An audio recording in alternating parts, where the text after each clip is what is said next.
कि बीजेपी चोरी कर रही है, बीजेपी हराओ और देश बचाओ। कहा फिर पागल हो गया। जो भी कहेगा उसे पागल कह दिया जाएगा, क्योंकि राहुल गांधी भी कह रहे हैं, उन्हें भी अभी ट्रोल किया जाएगा। तो मुझे पागल कहा गया। लूटने की प्रक्रिया में ये आनन फानन में कुछ भी करते रहते हैं। कुछ ने कहा नहीं साहब इस पे बहुत हंगामा हो रहा है, ये जीएसटी ज्यादा है और इसको कम कर दो।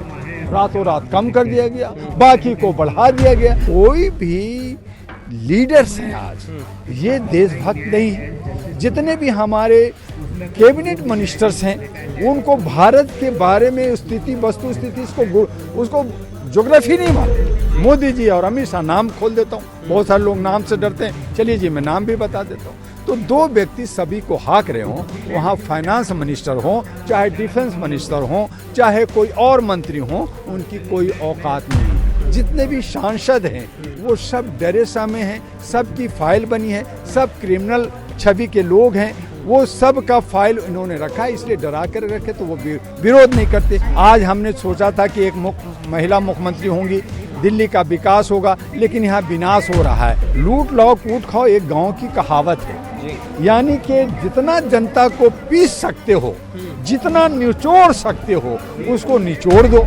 नमस्कार, नव राजनीति में आपका स्वागत है और आपके साथ मैं हूं नवदीप शर्मा। देश में एक जीएसटी का मुद्दा बहुत ज़्यादा गर्माता जा रहा है और इसमें नई से नई खामियां भी निकल कर आ रही हैं और कुछ लोग इसको एक तोहफा भी मान रहे हैं जो मोदी जी के द्वारा दिया जा रहा है, क्योंकि मोदी जी ने लाल किले से कहा था कि अब लोगों को उपहार दिया जाएगा। तो इस पर ज़्यादा बातचीत के लिए हमारे साथ में डॉक्टर दुआ जी मौजूद हैं। सर, क्या कहेंगे जो जीएसटी अभी आई है और इससे जो एक कपड़ा व्यापार जो बहुत ज़्यादा प्रभावित हुआ है, सर उसके लिए क्या कहना चाहेंगे?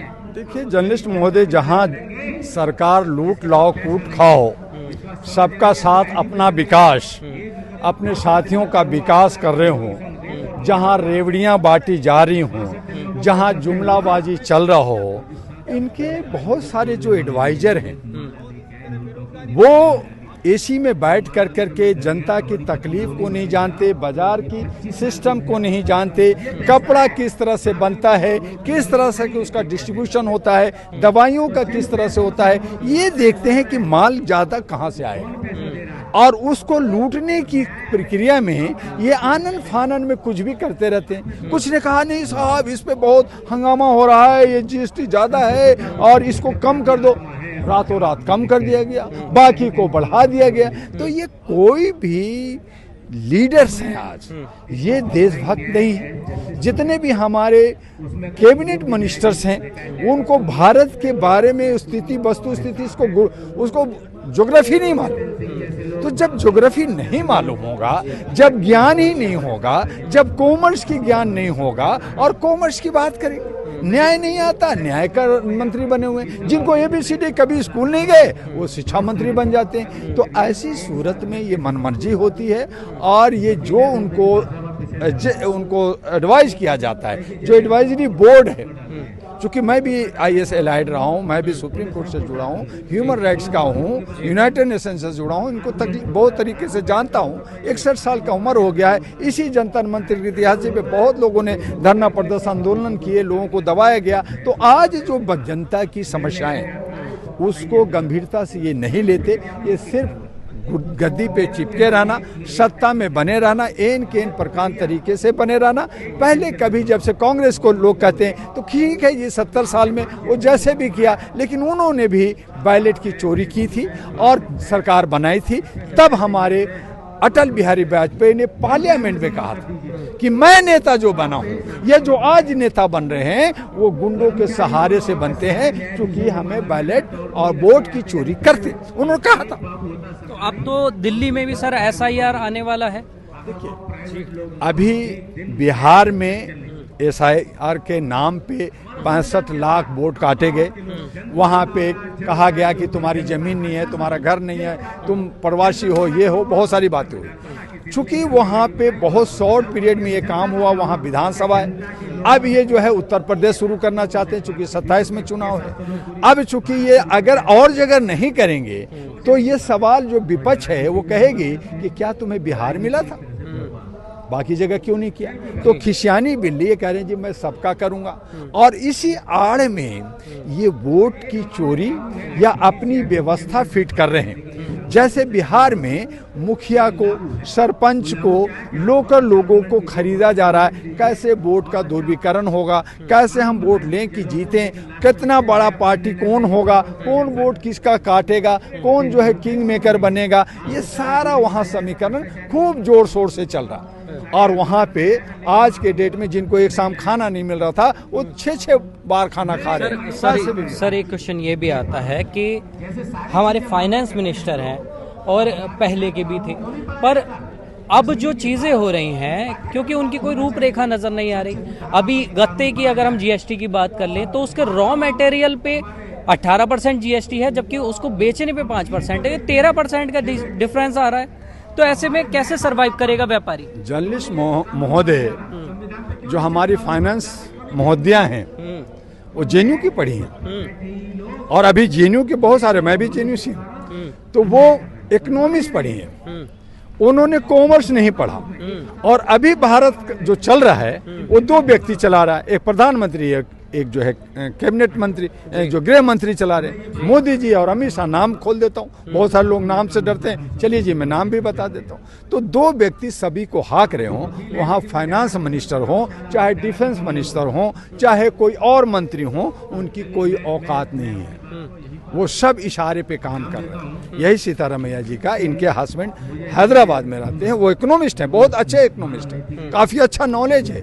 उन्होंने कहा था कि मेरी बीवी जो है इनके चंगुल में।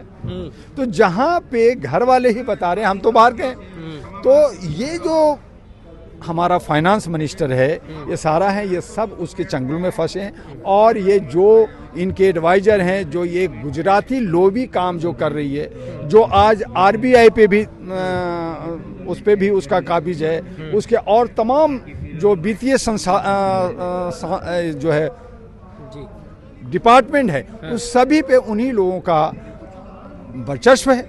और उसकी वजह से हमें सही निर्णय नहीं मिलता, सही काम नहीं हो रहा और मनमर्जी हो रहा है। और जितने भी विधायक हैं, जितने भी सांसद हैं, वो सब डरेसा में हैं, सबकी फाइल बनी है, सब क्रिमिनल छवि के लोग हैं, वो सब का फाइल इन्होंने रखा है, इसलिए डरा कर रखे तो वो विरोध नहीं करते। सर लेकिन इन सब में पिसता तो आम जनता है ना। बिल्कुल आप इतनी ज्यादा अगर जीएसटी कर देंगे या टैक्स कर देंगे तो वो जाएगी तो आम जनता की, एट द एंड आम जनता पिस रही है। तो ये कैसा वो है? कुछ लोगों ने तो ये तक कहा कि इससे ज्यादा तो मुगल काल में कम दे रहे थे हम टैक्स, जो अब दे रहे हैं। देखिए, जो सरकार है, मैंने कहा, पहले कहा लूट लो कूट खाओ। लूट लो कूट खाओ एक गांव की कहावत है, यानी कि जितना जनता को पीस सकते हो, जितना निचोड़ सकते हो, उसको निचोड़ दो। आज हमारा देश के प्रधानमंत्री 150 के करीब 60 कंट्री वो विदेशों में घूमे, और ये करोड़ों, अभी कह रहे हैं कि 500 करोड़ खर्च हुआ या 4000 खर्च हुआ व्यवस्था। तो ये पैसा कहाँ से खर्च हुआ? जनता का खर्चा हुआ। आज जो न्यायपालिका, कार्यपालिका, ये जो जितनी तामझाम, जितनी मीटिंग ईटिंग सीटिंग करते हैं, ये सारे करोड़ों रुपया खर्च होता है। कहाँ से होता है? जनता का पैसा होता है। लेकिन उस करोड़ों रुपए का फायदा तो कुछ नहीं दिख रहा। यूएस ने जो वीजा 6 लाख का था वो 88 लाख का कर दिया। कैसे सरवाइव होंगे? 50,000 लोगों की जिंदगी का, बल्कि 50,000 परिवारों का ये मुद्दा बन गया है। बिल्कुल सही कहा। चाहे वो अमेरिका का ट्रंप हो, चाहे भारत का मोदी हो, चाहे किसी और का हो, इनको सिर्फ पैसा चाहिए, जनता का कोई सुख नहीं चाहिए। इसीलिए कल ही हमारे गृह मंत्री अमित शाह ने कहा कि इंदिरा गांधी ने गरीबी हटाओ का नारा दिया था, मैं गरीबी मिटा दिया है। तो गरीब को मार रहे, मिटा देना मतलब खत्म कर दिया है। अब उसको शमशान घाट और कब्रिस्तान पहुंचा दिया है। अब हमारे अमीर लोग रहेंगे, और जो बाकी कुल बुला रहे हैं, शोर मचा रहे हैं कि मुझे हक, मेरा हक कहाँ गया, मेरा अधिकार कहाँ गया, मेरे रोटी और कपड़ा मकान कहाँ गया, मुझे भी कुछ मिलना चाहिए, वो जो मांग रहे हैं उनको सुनने वाले कोई नहीं है। उनको दबाया जा रहा, मारा जा रहा, उस पर केस किया जा रहा, जेल भेजा जा रहा। तो इस तरह से ये मनमानी हो रही है, तो इससे असमानता बढ़ रही है। इस तरह से हमारी जो गरीबी देश के अंदर बढ़ा है, इसको कहते हैं जनाक्रोश। ये जनाक्रोश जो अभी हमारा पड़ोसी मुल्क नेपाल में हुआ, तो वो अगर जनाक्रोश भारत में आएगा, यूथ अगर बाहर सड़कों पे आएंगे, तो इनका सारा तोप और बंदूक और सारा जेट सिक्योरिटी सब धरा के धरा रहेगा और ये भागते हुए नजर आएंगे। लेकिन कब आएगा इसकी हम लोग इंतजार कर रहे हैं, जरूर आएगा, थोड़ा देर होगा, क्योंकि हमारे यहाँ डेमोक्रेसी है, हम सहनशील हैं, जनता सहती है, गरीब में रहती है, गंदे वो नंगे रहती है, पैर में चप्पल नहीं है, फिर भी हम जो है जय जयकार नेताओं का करते हैं। जिस दिन जनता ये समझ जाएगी कि हम मानसिक गुलाम हैं, हम जो है बंधुआ मजदूर हो गए हैं, उस दिन आवाज देगी और आवाज देगी, तब ये भागता हुआ नजर आएंगे और ये करना होगा, व्यवस्था बदलेगी, तभी मेरा हक और अधिकार मिलेगा। एक आखिरी सवाल आ जाता है कि अभी मैंने एक इंटरव्यू में सुना जो कांग्रेस ने शेयर किया था कि उसमें एक चैनल को रेखा गुप्ता जी एक अपना साक्षात्कार में कहती हैं कि ईवीएम की बात आती है तो वो कहती हैं कि ईवीएम आपने हैक करी है, अपोजिशन कह रहा था, वो कह रहे कि वो तो 70 साल से कर रहे थे, हमने 10 साल कर लिया, हमने एक बार कर ली तो उन्हें परेशानी हो गई। देखिए, इनको ज्ञान न इतिहास पढ़ते न कुछ पढ़ते। रेखा जी को तो मैं तब से जानता हूँ जब वो कॉलेज में थी, हम लोग कई कल्चर में एक दूसरे में डांस डूंस भी हुआ, तो खैर व्यक्तिगत कोई बात नहीं करना चाहिए। आज हमारे मुख्यमंत्री हैं, लेकिन वो पपट मुख्यमंत्री हैं, उनके इशारे अमित शाह और मोदी के इशारे पे काम करने वाले हैं।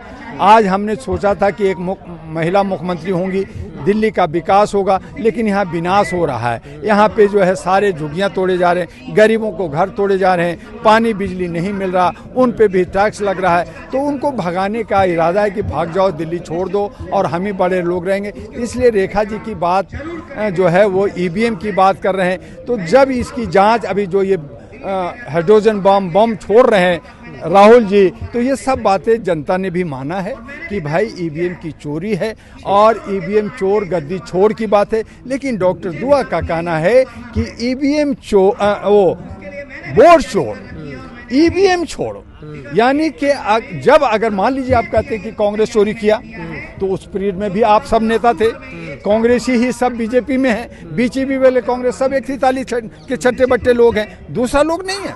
आज कॉर्पोरेट पार्टी या क्षेत्रीय पार्टी सब एक दूसरे से हैं। ये दल बदलू सिस्टम जो इधर से उधर जाते हैं, उस पर आप बैन लगा दो।